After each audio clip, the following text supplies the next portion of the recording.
Praise the Lord. நிறைய நேரங்களில் நம்ம எளிதாய் கவலை கொள்ளுகிறதுக்கான காரணம், நம்ம தேவன் எவ்வளவு பெரியவர் என்பதை ரொம்ப சுலபமாக நம்ம மறந்து போயிடுவோம்.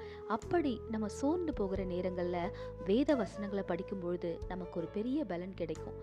எனக்கு குறிப்பாக அப்படிப்பட்ட நேரங்களில் தேவன் உலகை எப்படி படைத்தார் என்ற வசனங்களை படிக்கும்போது ஒரு பெரிய பலனே உண்டாகும். காரணம், இவ்வளவு பராக்கிரமமான தேவனுக்கு முன்பாக என்னோட பிரச்சனை எவ்வளோ லேசானது என்ற ஒரு விசுவாசம் எனக்குள்ளே உண்டாகும்.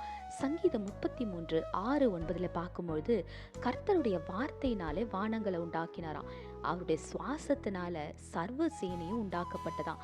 நம்ம பார்க்கிற இந்த நிலா, சூரியன், நட்சத்திரங்கள், இது எல்லாவற்றையும் சுவாசத்தினாலேயே அவர் உருவாக்கி விட்டாராம்.